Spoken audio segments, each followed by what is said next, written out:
Tahu Bapak Ibu alasannya kenapa Nabi, bapak Nabi, ibu Nabi tidak boleh diziarahi? Tahu Bapak Ibu alasannya? Karena bapak Nabi dengan ibu Nabi itu di neraka. Kata siapa? Kata mereka, Ayahku dan ayahmu di neraka. Nah, begitu penyampaiannya. Ya sudah, kita terima apa adanya kan.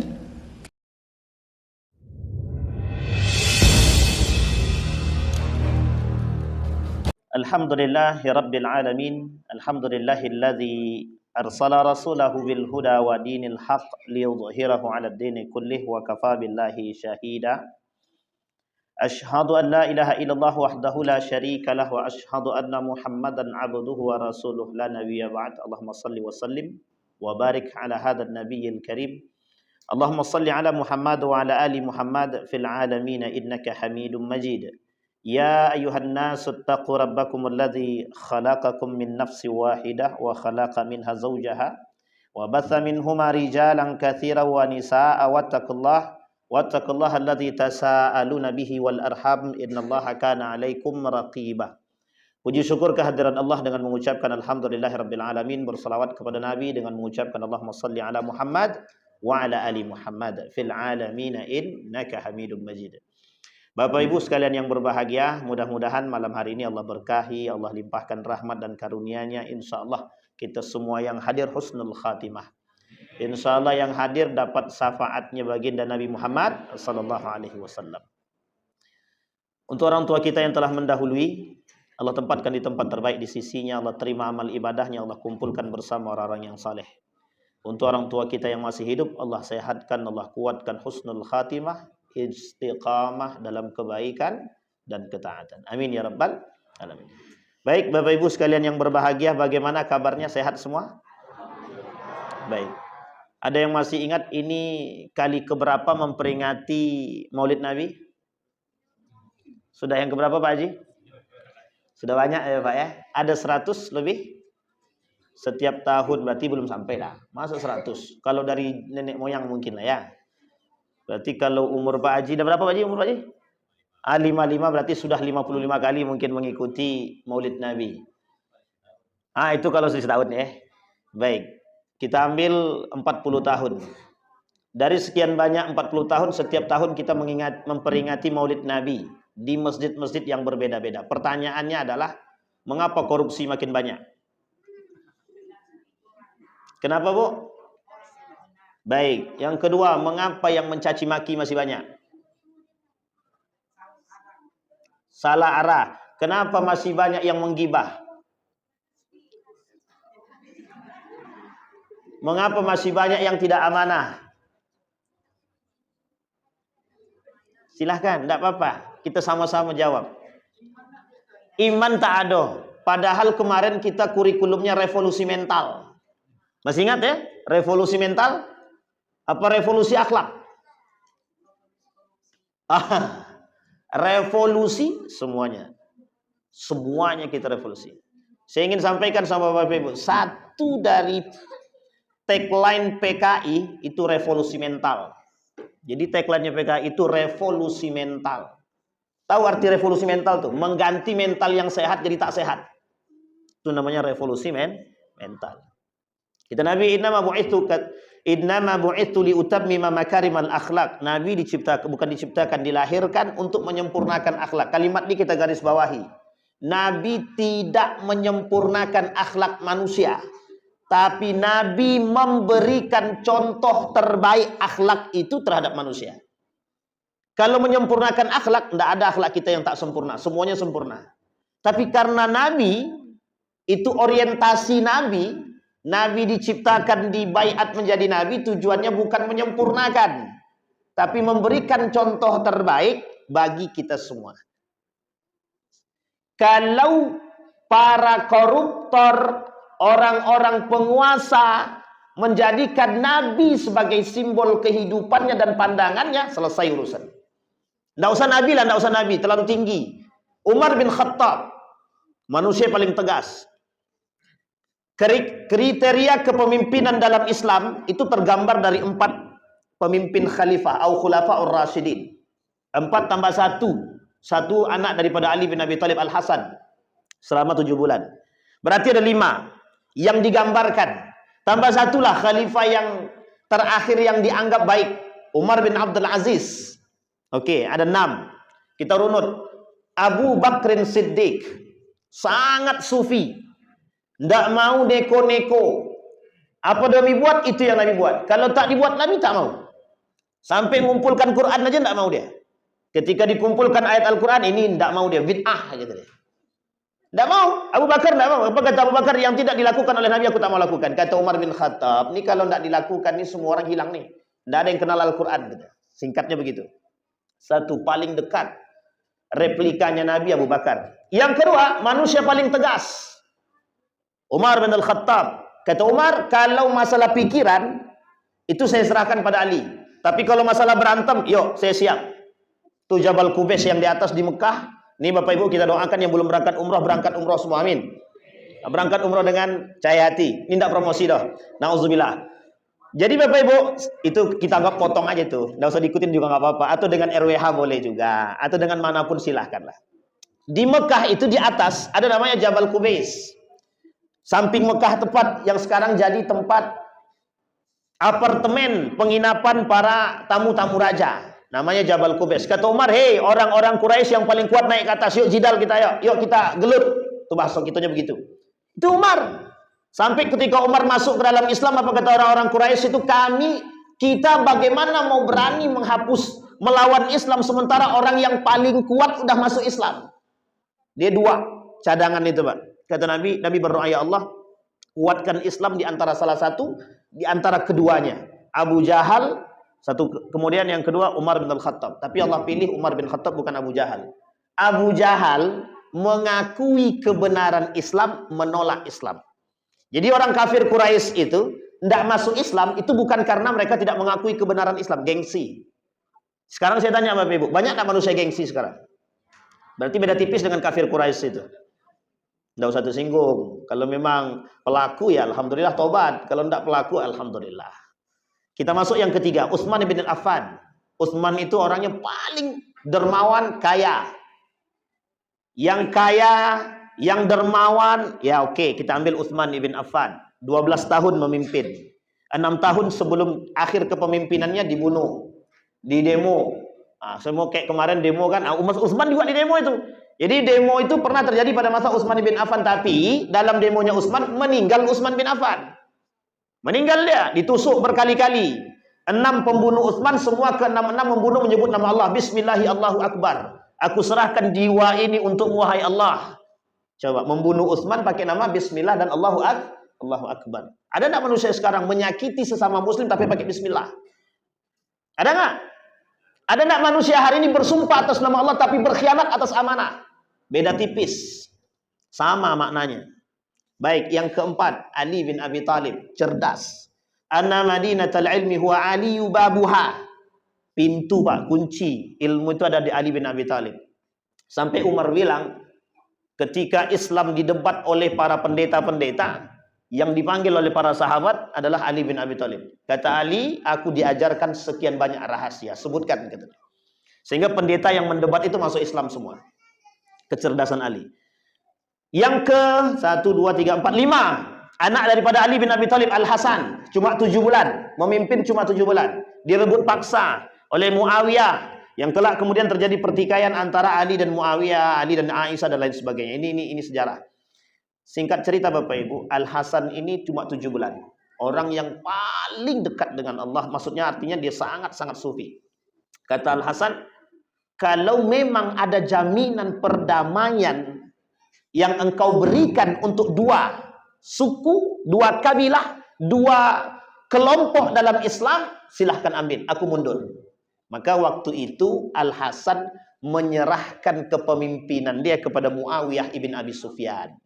Jadi waktu itu Al-Hasan ini itu diangkat setelah terbunuhnya Ali bin Abi Thalib oleh Ibnu Muljam, salah satu kelak yang bakal menjadi atau cicit-cicit daripada kaum-kaum Khawarij. Sampai di sini bisa dipahami Bapak Ibu? 7 bulan. Kemudian ada yang ke-6 terakhir.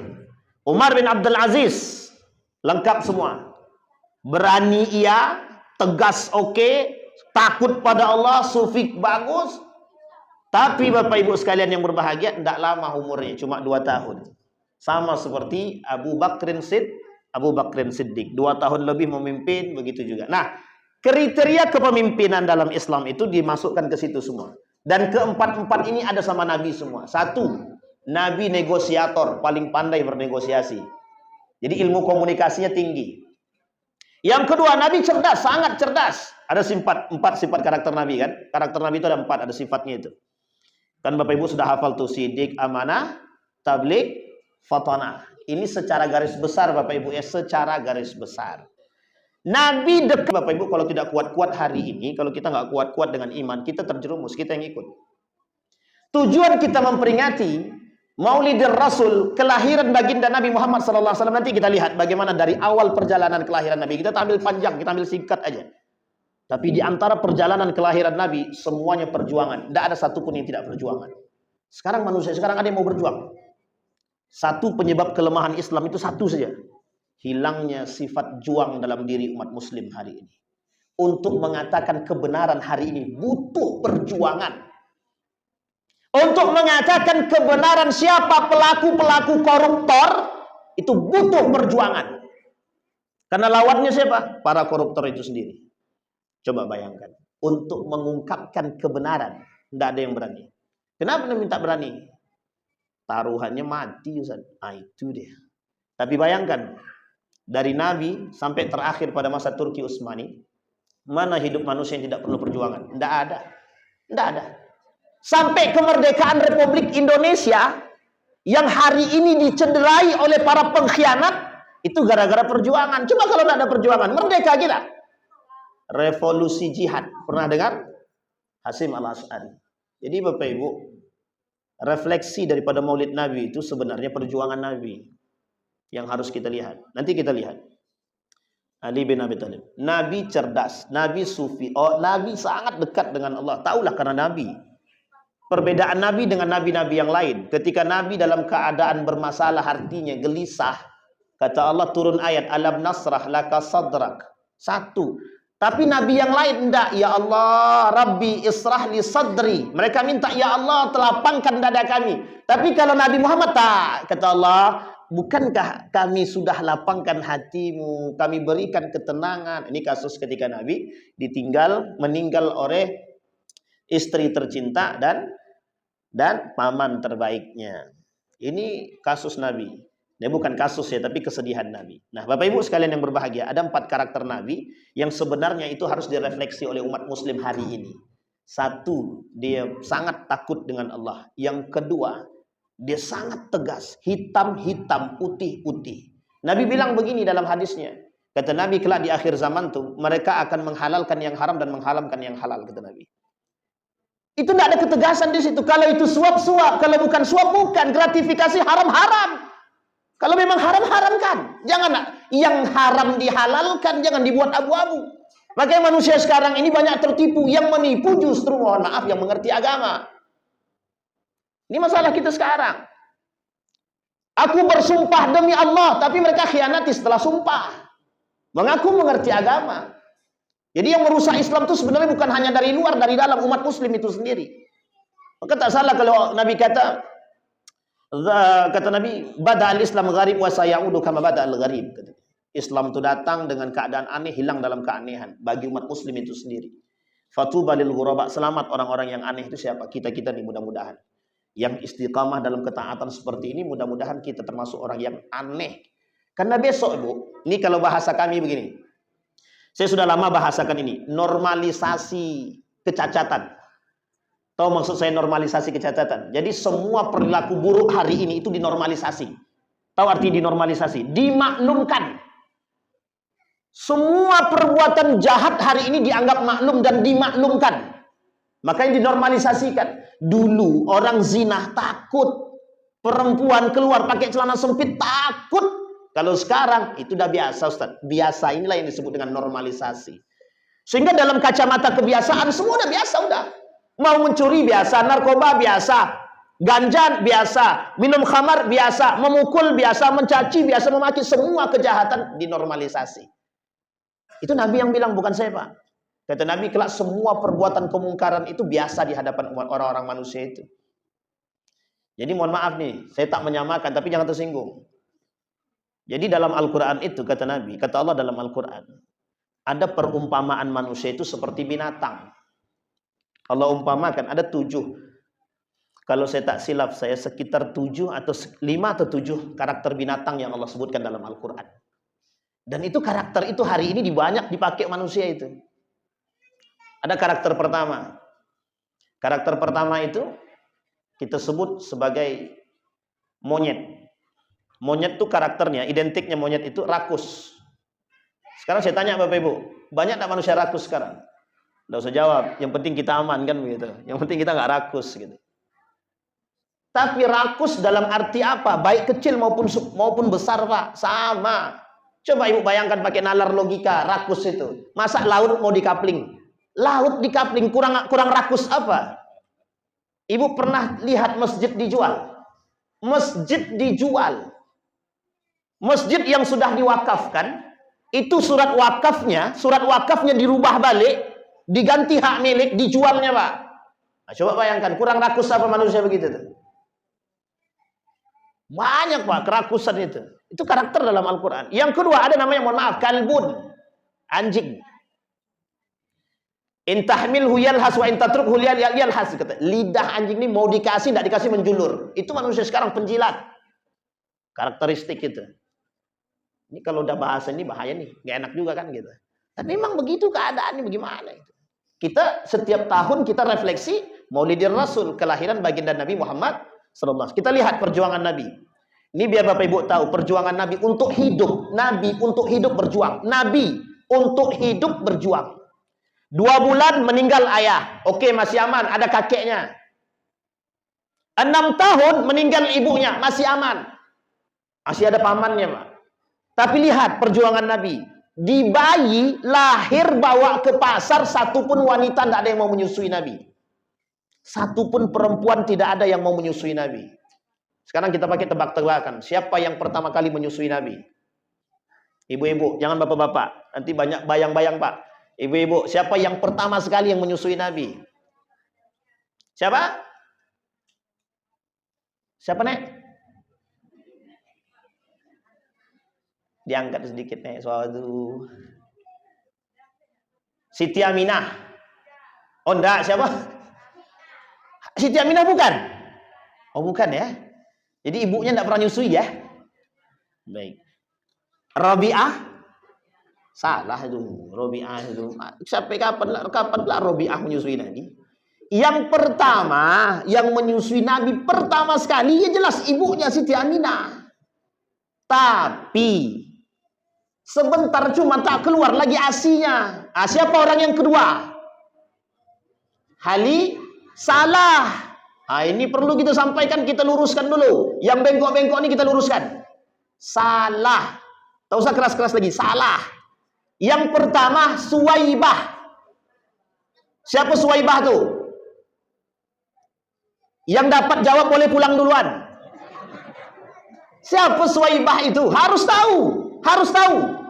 Bapak Ibu, biar Bapak Ibu paham. Nabi kecil dibawa ke pasar, lahir dibawa ke pasar ketika Nabi menyusui kepada Aminah dan tidak ada lagi ASI daripada Aminah. Ada satu kebiasaan orang-orang waktu itu. Bayi-bayi baru lahir harus dibawa ke desa. Tak ada satupun perempuan yang mau menyusui Nabi. Sepanjang itu Nabi nangis terus. Dari selesai menyusu daripada Aminah, nangis sepanjang itu. Tak ada satupun yang menyusui. Tahu Bapak Ibu alasannya apa?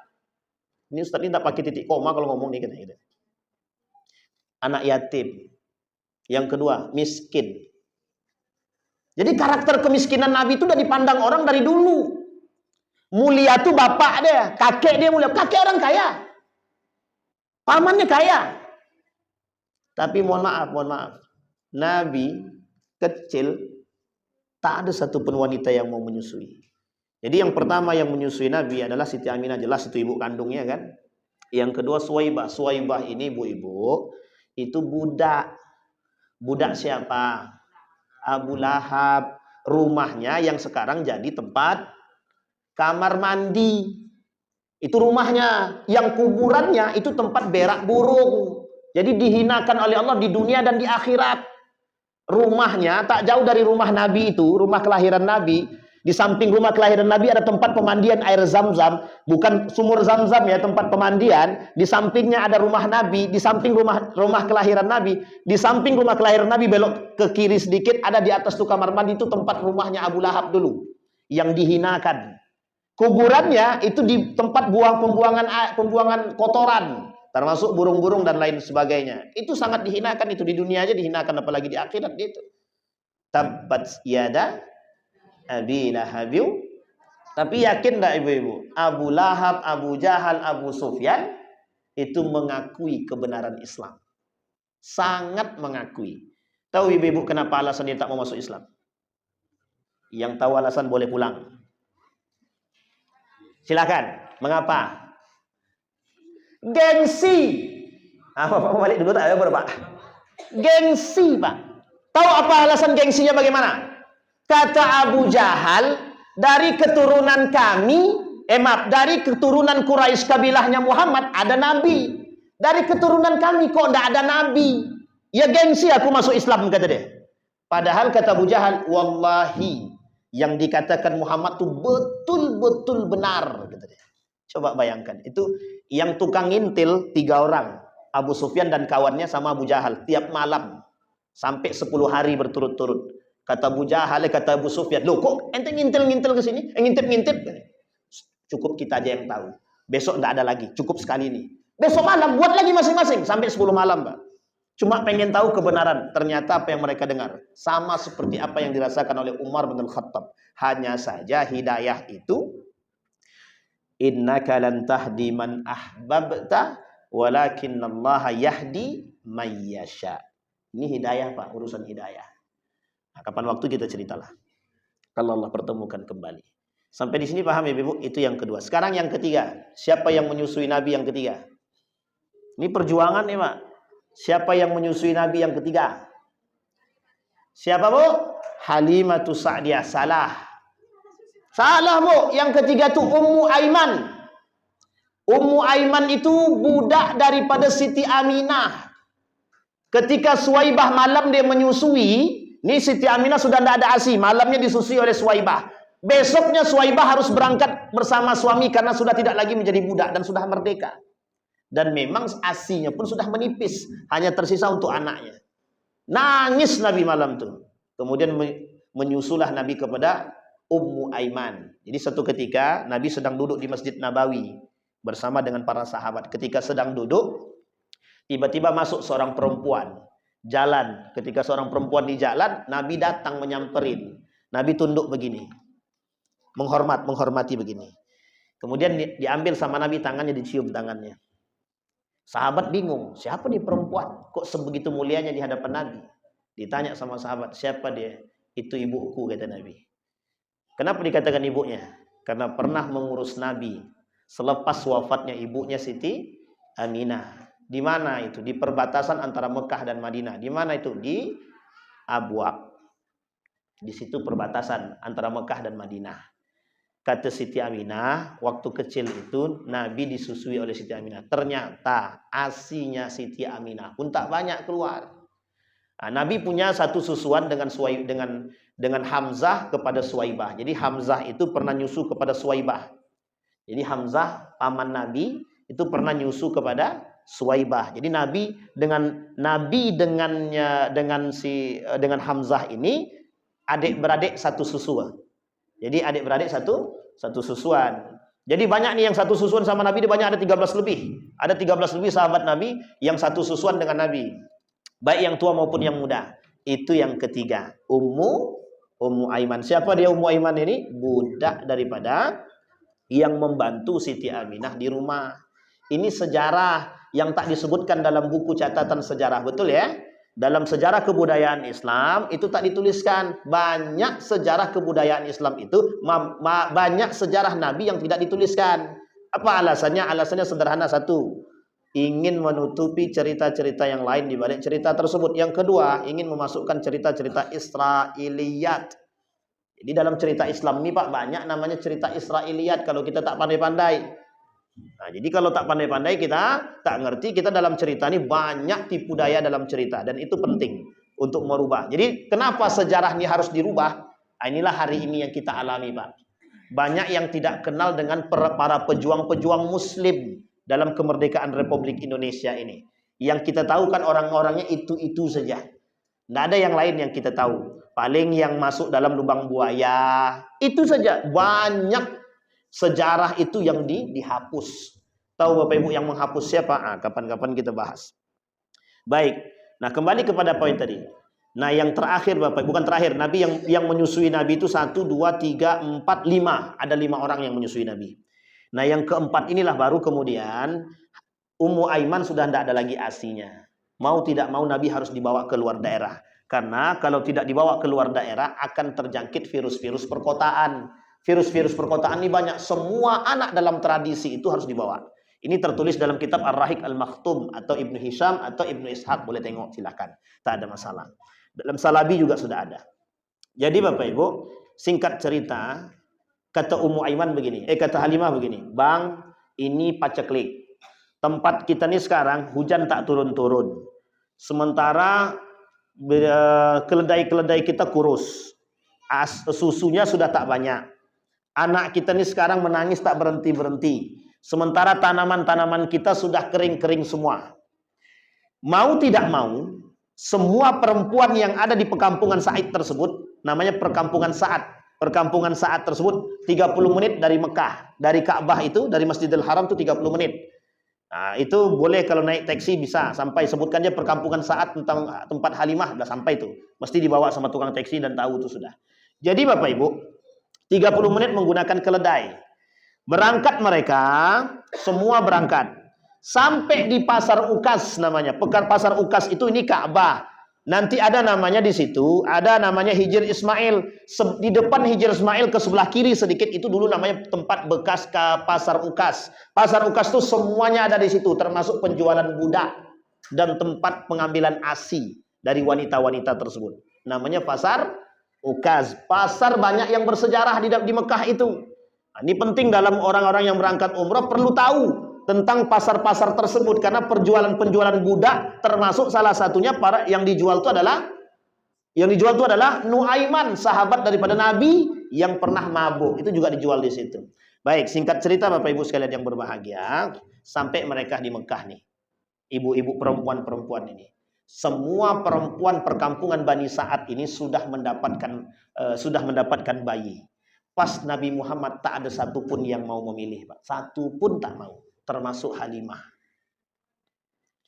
Kalau mau silahkan, tapi sudah mulai khawatir Halimah. Satu, anak yatim. Yang kedua, miskin. Tak ada lagi yang diharapkan, tak ada. Akhirnya malam itu juga mereka kembali. Balik, Pak. Maksudnya kembali itu ke tempat permukiman, istirahat. Dalam istirahat tuh anaknya menangis. ASI tak keluar lagi. ASI daripada Halimah ini tak keluar lagi. Diperas sama suaminya itu, keledai, tak keluar juga. Bingung nih Pak, di malam itu bingung. Pokoknya anaknya menangis terus. Akhirnya dikasih air-air biasa, tidur. Kemudian berkata Halimah kepada suaminya, apapun yang akan terjadi, saya tetap akan mengambil bayi tersebut. Kalau memang tidak ada uangnya, tak ada masalah. Biarkan saja. Begitu saja pikiran Halimah itu. Dan dia ceritakan sama suaminya, kata suaminya silahkan. Itu semua keputusan di tanganmu. Tidak ada Pak, Halimah tak berpikir lagi sudah. Karena mau pulang malu karena tidak bawa. Kalau tidak bawa bayi pulang malu. Jadi mau tidak mau bismillah. Tapi waktu itu dia belum Islam ya. Dia terima, dibawa. Datang ke rumah Aminah yang di rumahnya itu. Apa kata dia? Kita akan bawa bayi ini ke desa. Apapun itu kami bawa. Ada pun atau tidak ada, terserah kami bawa. Coba bayangkan, disinilah kemuliaannya Pak. Nabi itu memang mulia. Dari dulu, dari lahir sampai mulia. Sampai penamaan Nabi saja oleh Abdul Muttalib itu. Oleh Abdul Muttalib, penamaan Nabi itu harus di depan Ka'bah. Diangkat sama Abdul Muttalib. Kami beri nama yang paling mulia dan tak ada satu-satunya. Belum ada satupun manusia yang menatasnamakan anak dengan nama Muhammad itu tidak ada pada saat itu. Kecuali Nabi Muhammad SAW. Tahu kenapa? Itu ilham yang Allah berikan kepada Abdul Muttalib. Jadi ilham yang diberikan kepada Abdul Muttalib. Abdul Muttalib ini Bapak Ibu bukan nama asli. Nama aslinya Abdul Muttalib ini Syaibatul Ham. Siapa namanya Bapak Ibu? Syaibatul Ham. Nama aslinya bukan Abdul Muthalib, tapi Syaibatul Ham. Syaibatul Ham ini punya bapak. Bapaknya ini adik-beradik dengan Muthalib, kandung. Yang tinggalnya di Madinah. Nah, jadi Muthalib itu adik-beradik kandung dengan bapaknya tadi. Nama bapaknya itu Syam. Jadi meninggal bapaknya, si Muthalib ini pergi ke Madinah, diambillah si Syaibatul Ham tadi. Syaibatul Ham ini dibawa. Nah, Syaibatul Ham ini dibawa sampai masuk ke Mekah itu dikatakan oleh para penduduk Mekah, ini toh budak yang dibawa oleh Muthalib dari Madinah. Nah, itu bahasanya, makanya budak dalam bahasa Arab abdun, budak. Muthalib namanya Muthalib, makanya namanya Abdul Muthalib, budaknya Muthalib. Tapi Syaibatul Ham tidak protes sama sekali. Karena senang dia dipanggil itu, tak ada masalah, dan dia tidak pernah mempermasalahkan itu. Sampai wafatnya Muthalib ini, kemudian Syaibatul Ham atau Abdul Muthalib diangkat sebagai pemimpin Quraisy sementara sebelum mendapatkan yang disebut dengan sumur Zam-Zam yang telah hilang 200 tahun sebelumnya oleh Khuza'ah. Sampai sini paham Bapak Ibu? Bapak Ibu paham nih? Ini sejarah nih. Nah, jadi memang agak-agak gimana sedikit gitu kan. Nah, singkat cerita lagi, ini singkat ceritanya, nggak usah panjang-panjang. Kalau panjang-panjang, sampai jam berapa Pak Haji? Ini kalau tak panjang-panjang, kalau di stop, pokoknya kalau udah capek Bu, stop Ustaz, kami capek ya, bilang aja gitu, nggak apa-apa. Jadi kita berhenti. Tapi kalau tak disebut-sebut susah juga Ketua. Baik, singkat cerita Bapak Ibu, apa kata Aminah? Kata Aminah, kami bawa. Bayangkan Bapak Ibu, ketika baginda Nabi diserahkan oleh Aminah ke tangan Halimah Sa'diyah, apa yang terjadi? Tangan Halimah bergetar. Dalam Rahik Al-Maktum itu dikatakan begitu, bergetar. Yang tadinya asinya tidak ada, sampai 3 jam lebih dalam riwayat itu Nabi nyusu tidak selesai. Anaknya nyusu, kedua-dua anaknya sudah nyusu, asinya juga nggak habis-habis. Ini kelebihan baginda Nabi. Uniknya lagi, keledainya yang tadinya tidak bisa diperas susunya, ketika suaminya memeras, keanehan yang terjadi, keluar asinya Pak. Maka apa kata Halimah? Kami bawa anak ini. Dibawa Pak. Kawan yang lain, perempuan yang lain sedang berjalan menuju tempat untuk kembali, itu keledainya Halimah itu lebih kencang daripada keledai-keledai yang lain. Sampai kaget itu, kenapa kok Halimah kok bisa kencang begitu? Saking kagetnya. Ternyata Halimah melihat ke atas. Di atas itu ada awan yang mengikuti baginda Nabi Muhammad SAW. Menangis Halimah. Di situ Halimah menangis. Ini anak bukan anak biasa. Semenjak saat itu kebahagiaan dan kesejahteraan tak pernah putus daripada Halimah Sa'diyah. Kelak anak-anaknya Halimah itu berperang bersama baginda Nabi Muhammad SAW. Sadar Halimah umur 2 tahun. Umur 2 tahun itu Nabi diantar oleh Halimah. Tapi setelah diantar, kata Aminah begini, masihkah engkau mau menyusui atau mengasuh Muhammad? Kata Aminah, tanpa ragu kami mau. Ini anak penuh berkah. Dibawa lagi. Umur 4 tahun barulah dibelah dada Nabi. Nah, sekarang pertanyaan buat Bapak Ibu semua. Berapa kali Nabi dibelah dadanya? Berapa Bu?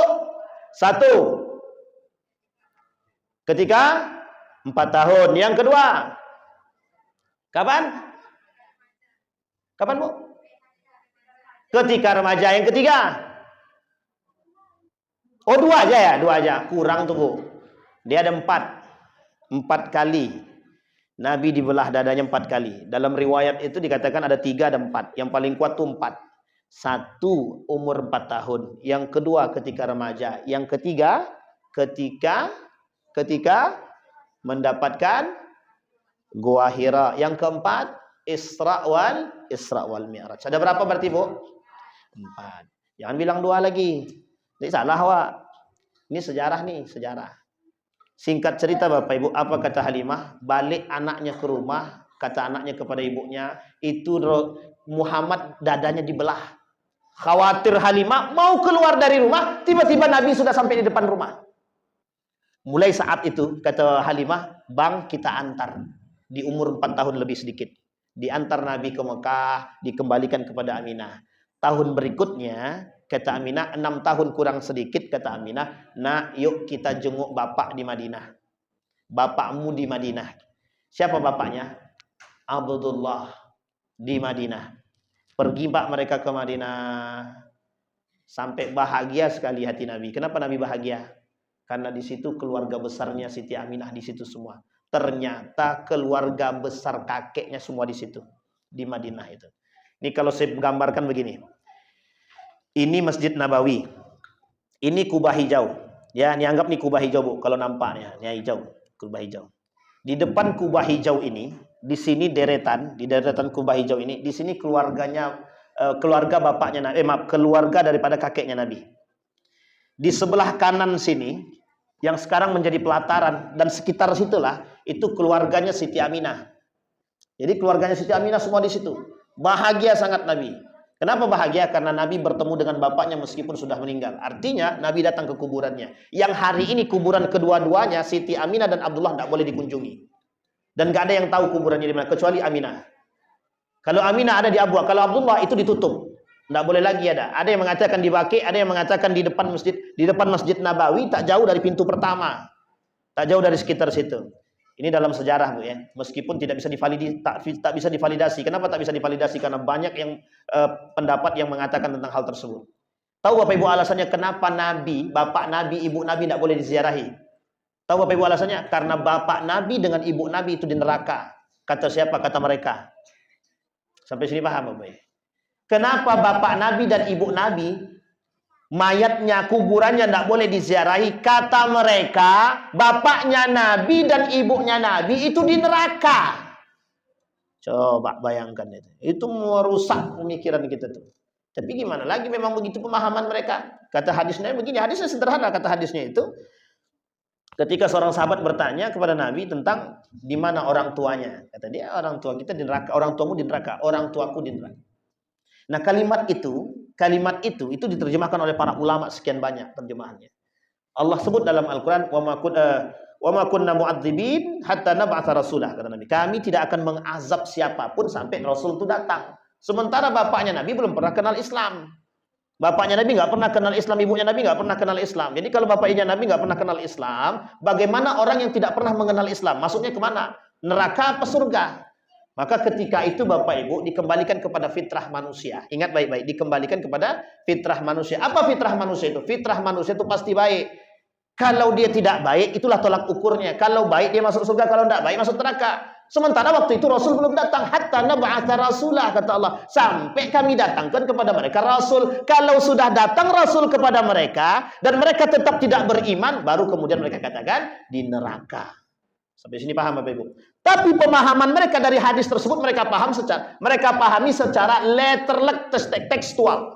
Sehingga pemahaman tekstual ini itu merusak pemahaman. Kita ambil contoh. La'anallah zawaratul kubur. Perempuan-perempuan itu dilaknat oleh Allah kalau ziarah kubur. Sekarang saya tanya ibu-ibu ziarah kubur enggak? Dilaknat sama Allah ibu-ibu tuh. Itu hadisnya begitu. Kalau kita pahami tekstual, itu ibu-ibu semua selesai itu. Dilaknat Allah semua itu. Yang pergi ziarah kubur. Suami aku mati Ustaz, bagaimana aku mau ziarah kubur apa tidak ya? Daripada dilaknat mending enggak usah Ustaz. Tapi ternyata ada hadis lain sebagai pembanding dan itu ada sebab turunnya, asbabul wurudnya. Sampai sini paham Bapak Ibu? Maka Nabi, orang tua Nabi tidak boleh diziarahi. Yang menziarahi bukan tembak, ditangkap. Makanya kuburan bapak Nabi tidak pernah ada yang tahu. Secara spesifik. Detailnya tidak ada yang tahu. Tapi dalam gambaran, ada yang mengatakan di Baqi, ada yang mengatakan di depan, tak jauh dari Masjid Nabawi, di depan pintu pertama. Tak jauh dari dekat pintu pertama masuk Masjid Nabawi. Sampai sini paham Bapak Ibu ya? Pergi Nabi ke sana, bahagia hati Nabi. Singkat cerita Bapak Ibu sekalian yang berbahagia, Nabi kembali. Kata ibunya, yuk nak, kita masih ada urusan di Mekah, kita selesaikan urusan. Di tengah perjalanan di perbatasan Abwa tersebut meninggal Siti Aminah. Menangislah. Siapa yang pertama kali menangis? Bukan Nabi. Ummu Aiman yang bersama dengan Siti Aminah dan baginda Nabi Muhammad SAW. Semenjak saat itulah Ummu Aiman yang mengasuh Nabi sampai diserahkan kepada kakeknya. Kepada pamannya, maaf. Semenjak itulah diserahkan. Tak lama kemudian meninggal pula Tak lama kemudian meninggal pula kakeknya. Pokoknya Nabi ini, dalam masa Nabi ini semuanya banyak yang meninggal. Apa yang harus dirasakan oleh Nabi sekarang ketika itu? Tapi Bapak Ibu tahu kenapa Allah kemudian menjadikan Nabi yatim? Biar Nabi tahu bagaimana rasanya jadi yatim ketika Allah menurunkan hal tersebut, Nabi pernah merasakan. Sekarang apa perbuatan yang tidak pernah dirasakan oleh Nabi yang kemudian berkaitan tentang keadaan hari ini? Para ulama dicaci dan dimaki. Hari ini, Nabi dah duluan. Apa yang tidak pernah dirasakan oleh Nabi? Tak pernah, Pak. Semua dirasakan oleh Nabi. Hanya satu yang dipegang oleh Nabi, kata Nabi, aku tinggalkan dua perkara buat kalian. Tak akan pernah kalian sesat, Al-Quran dan hadis. Sunnahku, kata Nabi. Muncul golongan, aliran-aliran yang sesat, yang ingkar terhadap hadis Nabi, yang juga ingkar terhadap Al-Quran. Ini golongan-golongan seperti ini yang merusak hari ini. Yang kedua golongan ini kita ambil dalam gambaran yang skalanya cukup spesifik, namanya munafik. Apa namanya Bapak Ibu? Yang menjadi musuh Nabi pertama di Madinah ketika Nabi hijrah itu ada 3. Yahudi, Nasrani, munafik. Berapa jumlahnya? Itu munculnya di mana? Madinah. Nabi hijrah ke Madinah. Sekarang kita bayangan kita, orang di Madinah tuh baik semua. Betul baik. Tapi ingat, di Madinah lebih banyak musuh daripada di Mekah. Di Mekah musuhnya kafir Quraisy. Di Madinah musuhnya 3. Yahudi, Nasrani, munafik. Munafik itu siapa? Dari Muslim itu sendiri. Nah itu yang menjadi musuh kita hari ini Pak. Yang menjadi musuh kita hari ini yang 3 ini. 3 nih. Sampai kiamat kita musuhnya 3 ini. Yahudi, Nasrani, munafik. Orang Yahudi, orang Nasrani, orang Yahudi memanfaatkan Nasrani dan kaum munafik untuk menghancurkan kita. Sekarang saya tanya Bapak Ibu, kok bisa di tengah badai Tufan Al-Aqsa, di tengah badai gejolak Al-Aqsa, ada orang-orang Muslim kok datang ke Israel? Itu munafik namanya. Tersinggung tak tersinggung biarkan aja lah. Itu munafik namanya. Di tengah kita sedang menjalankan Islam dengan cara yang baik, kok muncul orang yang kemudian mohon maaf menghalalkan yang haram? Munafik namanya. Sampai sini paham Bapak Ibu? Nah, poin penting kita malam hari ini Bapak Ibu, ini baru kita masuk poinnya. Dari tadi itu Bapak cerita aja. Sekarang poin pentingnya adalah ada hal yang harus kita pahami dalam menghadapi kekacauan dunia hari ini daripada baginda Nabi Muhammad SAW. Ini poin intinya Bapak Ibu. Yang pertama, kata Nabi dalam hadisnya, dalam menghadapi dunia yang kacau ini perlu 1, akhlak yang mulia. Nah, malam hari ini judul kita revolusi akhlak. Revolusi akhlak. Ustadz kok bahasanya revolusi? Biarkan. Kita sekarang ini dalam memperbaiki akhlak. Sekarang kita runut satu-satu Bapak Ibu. Mengapa kita harus berbicara tentang akhlak? Tahu Bapak Ibu kenapa kita berbicara tentang akhlak? Ini saya ambil contoh yang paling spesifik, yang paling hangat sekarang. Sebab lisan tak berakhlak, sebab lisan tak bertulang, apa yang terjadi sekarang? Penjarahan di mana-mana. Itu gara-gara lisan. Sekarang saya tanya Bapak Ibu, sakit hati enggak Bapak Ibu kalau ada yang mengatakan, ibu nih sudah miskin, mengemis pula lagi. Yang ngomong orang kaya, yang tak pernah punya perhatian kepada kita. Sakit hati enggak? Sakit hati. Kalau sakit hati apa yang Ibu buat? Bayangkan Bapak Ibu. Itu sebabnya apa? Dua-duanya tidak berakhlak itu. Tapi kami sakit hati, Bosan. Iya sakit hati, itu juga memang bagian daripada penyakit. Masalahnya kuat tidak iman kita. Kalau kuat imannya dia tak terpancing. Tapi persoalannya adalah manusia yang dengan lisannya yang tak berakhlak itu, yang tak beradab itu yang menyebabkan kehancuran. Maka Bapak Ibu jangan salahkan. Salamatul insan fi hifdzil lisan. Keselamatan manusia itu tergantung pada lisan. Jangan Bapak Ibu bangga hidup di perumahan, merasa sudah aman. Lihat kiri kanan, ada enggak satu manusia yang tersakiti gara-gara lisan kita? Kalau ada, stop masuk surga. Terhalang kita masuk surga. Satu manusia yang tersakiti oleh lisan dan perbuatan dan perilaku kita, menghalang kita masuk surga. 6 kata Nabi yang menyebabkan orang-orang amal ibadahnya tidak diterima. Satu di antara 6-nya adalah zalim. Apa namanya Bapak Ibu? Sittatu asya'in tuhbitul a'mal wa akhiruhu, yang terakhir kata Nabi az-zulmu zalim. Coba bayangkan. Sederhana Pak, sederhana. Itu modalnya apa? Akhlak Pak, akhlak. Allah ciptakan kita dengan kalimat khuliqal insan. Kami ciptakan kalian wahai manusia khuliqa dengan menggunakan kalimat kha lam qaf. Sekarang saya tanya sama Bapak Ibu, dalam bahasa Arabnya akhlak itu asal katanya apa? Kha lam qaf. Sama.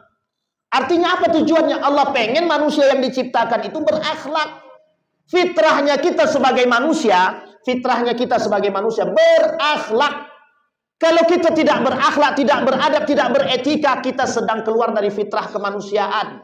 Makanya digambarkan oleh Allah dalam Al-Quran seperti bahaim, binatang. Jangan tersinggung Bapak Ibu. Jadi kalau kami tak berakhlak seperti binatang, Ustaz, pandai-pandai aja lah. Coba bayangkan. Apa yang ada dalam pikiran manusia ketika manusia tidak berakhlak gitu. Ada anak membunuh tua kandung hanya gara-gara tidak dibelikan HP. Saya tanya sekarang Bapak Ibu, ini mana salahnya sekarang? Ada anak orang tuanya gara-gara tidak dibelikan HP. Sekarang pertanyaan saya, di mana letak salahnya? Di mana Pak? Akhlak. Sekarang kita lihat dulu. Yang salah siapa? Bapaknya kah? Mamanya kah? Agamanya kah? Atau anaknya kah? Orang tuanya. Cepat kali kesimpulannya. Bayangkan Bapak Ibu. Ada orang tua berakhlak, anaknya tak berakhlak. Faktornya lingkungan. Ada orang tua tidak berakhlak, ada anak yang berakhlak. Faktor masih lingkungan. Ada dua-duanya tidak berakhlak. Juga faktor mereka itu memang. Lah kalau anak bapak mamanya tidak berakhlak, anaknya juga nggak berakhlak. Ini memang begitu, harusnya memang. Seorang anak akan mewariskan perbuatan orang tuanya. Kalau tak berakhlak, tukang judi orang tuanya. Anaknya tukang tak judi lagi, lebih dari judi, judol. Kalau bapaknya main judi konvensional, anaknya judi online. Coba bayangkan. Hati-hati Pak. Ini persoalan kita. Nah sekarang saya kasih tahu Bapak Ibu. Ini biar kita paham dulu. Kita tidak langsung mengklaim, tidak langsung menjustifikasi atau menghakimi. Bapak Ibu, kita ini dulu bangsa yang bermoral. Kita ini adalah bangsa yang bermoral. Nah, sampai sini paham ya Bapak Ibu ya.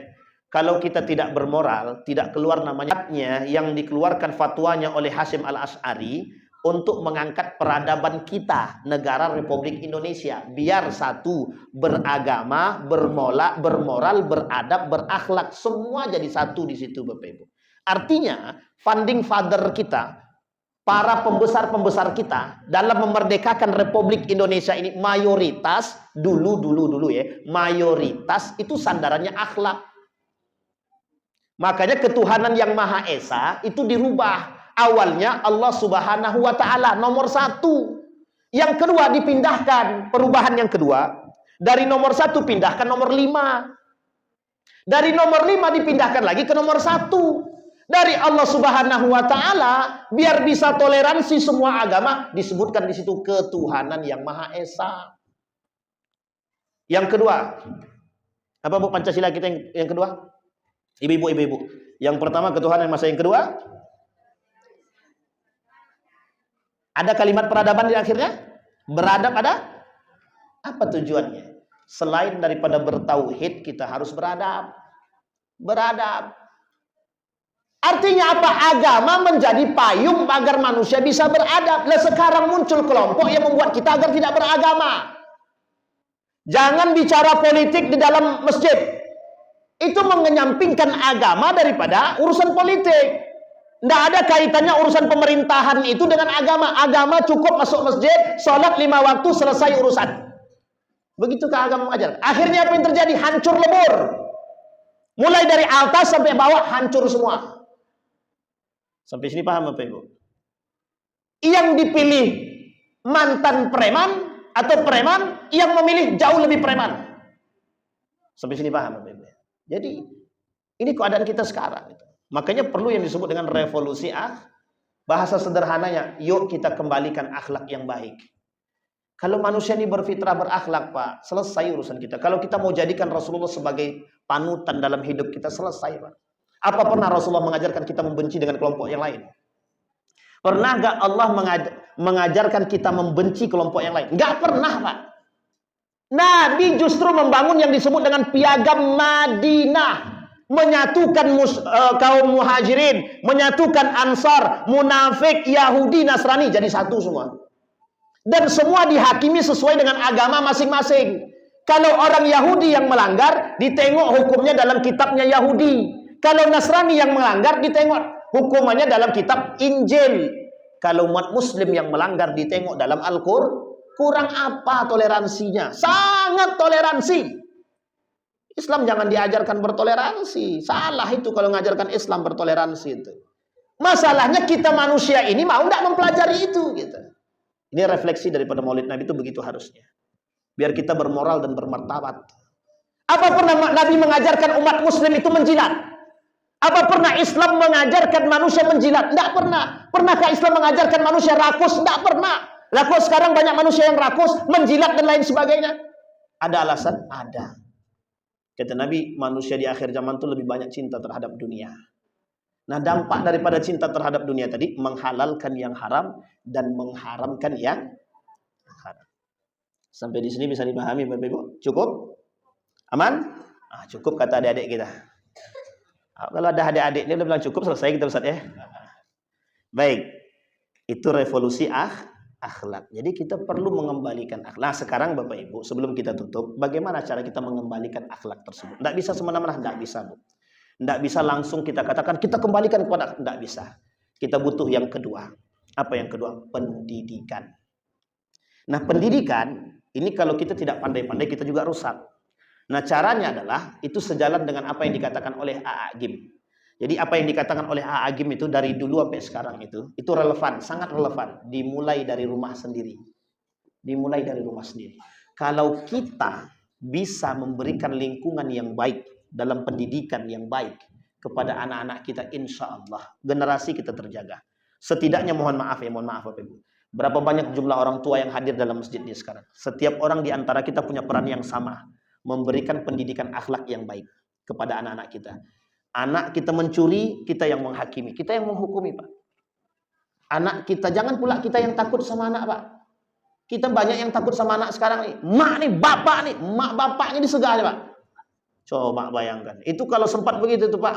Dah lah tuh. Kalau zaman dulu, Pak, hilang tuh kepalanya tuh, Pak. Orang tua kami zaman dulu sempat begitu, mulut-mulut tuh hancur buatnya. Kalau sekarang kita pukul anak kita masuk penjara, Pak. Dimasukkan kita dalam penjara. Inilah nih orang tua yang durhaka, kata dia. Orang tua pula yang durhaka, kata dia. Padahal anak yang memaki-maki kita. Tapi mau kita salahkan anak belum tentu juga bisa seutuhnya, Pak. Karena anak biasanya mewarisi karakter bapak dan ibunya. Sampai di sini paham Bapak Ibu ya. Jadi apa artinya? Peran, Pak. Peran orang tua dan peran ibu dan bapak itu sangat penting dalam membentuk akhlak anak. Bapak Ibu, ini saya minta maaf. Yang punya kesibukan, pergi pagi, pulang pagi, pergi lagi, tidak pulang-pulang, tolong betul berikan waktu untuk anak. Saya serius nih Pak, berbicara serius nih. Berikan waktu untuk anak. Jangan sampai nanti anak tidak kenal dengan kita, kenalnya dengan pembantu, kenal dengan orang yang membantu kita, yang mengurusi anak. Ini kejadian nih Pak. Kejadian kawan saya punya anak, anaknya manggil kawan ini, apa kata dia? Om. Saking jarangnya bertemu dengan bapaknya, dipanggil sama anak tadi Om. Padahal itu bapak kandungnya. Sementara tetangga sebelah yang sering ngurus, dipanggilnya bapak. Iya kalau karakter tetangga itu baik. Kalau yang mohon maaf, kalau bejat ya. Jadi jangan salahkan. Sesibuk apapun Bapak Ibu, kasih waktu untuk anak. Sampai rumah buang HP itu. Main sama anak Pak, main. Mereka butuh figur Pak. Sama halnya kita hari ini butuh figur. Kita semua ini sama mindset kita Pak. Berharap punya figur yang sama seperti Nabi hari ini. Tapi kan tidak mungkin Pak. Tapi kita butuh figur itu. Butuh Pak, sangat butuh. Apalagi di tengah kekacauan sekarang nih, kita butuh figur pemimpin seperti para khulafaur rasyidin. Cuman kan kita harus serius juga gitu. Yang ketiga, bagaimana cara kita membentuk karakter tersebut, akhlak di rumah tadi. Nah, ini yang paling penting Pak, yang ketiga nih. Kenalkan mereka dengan Islam, kenalkan mereka dengan nilai-nilai seperti yang dilakukan oleh Nabi. Nah, kalau Bapak Ibu berbicara tentang refleksi baginda Nabi Muhammad SAW dalam kehidupannya, itu yang dilakukan Nabi. Nabi kenalkan anak yang pertama itu tauhid, bukan duit, bukan HP. Ini anak baru lahir, untuk mohon maaf biar tak nangis dikasih tontonan. Apa tontonannya? HP. Dalam tontonan mohon maaf, mending kalau yang ditonton tuh ngaji. Ini yang ditonton mohon maaf yang buka-buka aurat. Jadi anak tuh sudah tersimpan dalam otaknya begitu. Sampai sini paham Bapak Ibu ya? Kenalkan agama, kenalkan Islam, kenalkan Al-Quran, kenalkan Nabi. Kenalkan anak-anak kita hari ini dengan figur-figur tokoh-tokoh Muslim. Jangan Raffi Ahmad, jangan pelawak-pelawak yang lisannya tak pernah terjaga. Jangan Pak, mohon maaf, jangan. Anak kita hari ini, generasi hari ini mengidolakan artis. Kalau artis yang diidolakan itu mengajak masuk surga, masih mending. Ini mohon maaf, berlomba-lomba mencari harta. Di sini paham Bapak Ibu? Jadi kita nggak mengenalkan kepada mereka agama. Kita yang salah, kita memang. Ustaz, ada bapak ibunya baik, Ustaz, agamanya pokoknya rajin. Tengok dulu anaknya, anak angkat bisa jadi. Mungkin Ustaz. Tapi anak kandung Pak Ustaz bisa jadi faktor lingkungan. Artinya apa? Orang tua juga perlu tegas dengan anak. Kalau kau tak balik jam 10 nih, tak usah kau balik ke rumah lagi. Dikasih pula batas jam 10. Selesailah urusan. Ingat Bapak Ibu, setan iblis hantu belau itu keluarnya habis maghrib.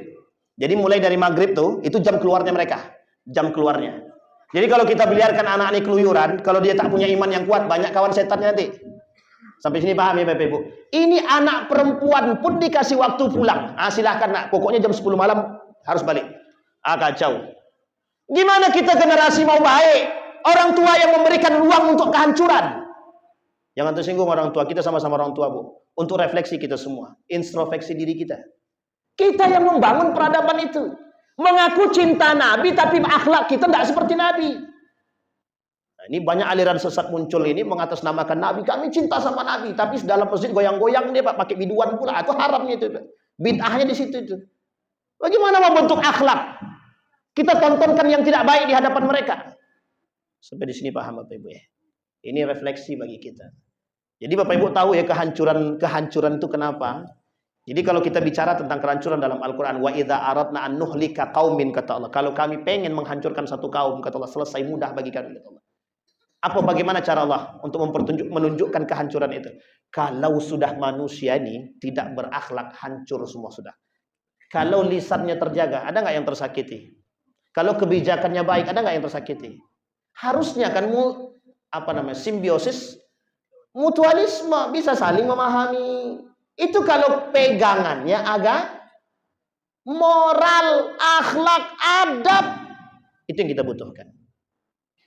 Makanya kenapa mereka lebih brutal daripada orang-orang yang di sana? Ya mungkin disebabkan karena rasa sakit yang sudah terlalu mendalam. Kalau bahasa gawan saya, akumulasi itu Ustaz, katanya. Oh iya juga ya, akumulasi. Sampai sini paham ya Bapak Ibu. Tapi coba semuanya menggunakan akal sehat dengan akhlak yang mulia. Akhirnya apa? Ini sekarang dampak daripada perbuatan. Semua hancur. Akhirnya apa? Nanti renovasi pakai apa? Buat duit lagi. Kan hancur sudah. Banyak hancur. Kemudian keluarkan uang.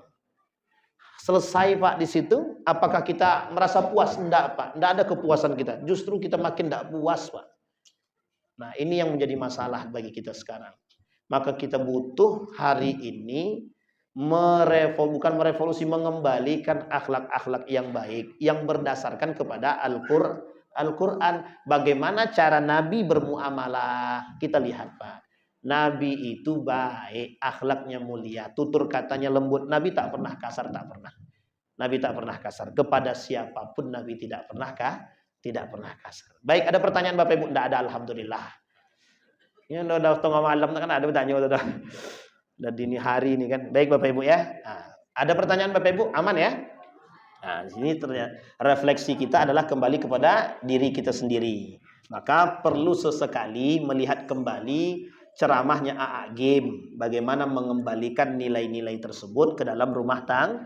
Ada rekomendasi buat Bapak Ibu semua. Lihatlah video-videonya Ustadz Adian Husaini. Ustadz Budi Ashari, Ustadz Adi Hidayat, dan para asatid yang lain untuk membangun keluarga-keluarga yang baik. Tidak ada kata terlambat, Pak. Mohon maaf, tidak ada kata terlambat. Tapi kita butuh generasi yang mohon maaf akhlaknya mulia. Kalau Ustadz Adi Hidayat bilang 2040 ke atas itulah generasi emas. Tapi kita usahakan sebelum datangnya generasi emas itu proses pembentukan generasi emas itu yang kita butuhkan. Jadi penanamannya tetap melalui peran orang tua. Lagi-lagi perannya orang tua bagaimana mereka menanamkan agama kepada anak sehingga mohon maaf akhlak itu bisa terbentuk dari nilai-nilai agama. Saya kira itu saja, mudah-mudahan ada manfaat bagi Bapak Ibu, bagi kita semua. Mudah-mudahan yang kita sampaikan malam hari ini, yang kita dengar, Allah ridhai dan Allah berkahi. Amin ya rabbal alamin. Kita berdoa kepada Allah. A'udzu billahi minasyaitonir rajim. Bismillahirrahmanirrahim. Alhamdulillahirabbil alamin. Hamdasy syakirin, hamdan naimin. Hamdan yuwafi ni'amahu wa yukafi'u mazidah. Ya Rabbana lakal hamdu kama yanbaghi li jalali wajhikal karim wa azim sultanik. Allahumma faqihna fid din wa 'allimna ta'wil. Allahumma ansur man nasara ad-din wa khudhul man khadhal muslimin. Allahumma arinal haqqa haqqan warzuqna ittiba'ah wa arinal batila batila warzuqna ijtinabah. Allahumma anfa'na bima 'allamtana warzuqna 'uluman tanfa'una fid din wad dunya wal akhirah. Allahumma jannibna min munkaratil akhlaq wa sayyiatil khuluq. Rabbana hab lana minas salihin, Rabbana hab lana min azwajina wa dhurriyyatina qurrata a'yun waj'alna lil muttaqina imama.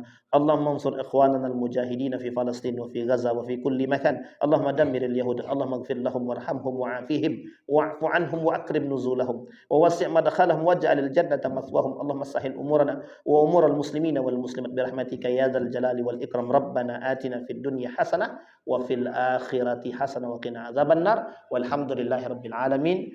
Assalamualaikum warahmatullahi wabarakatuh.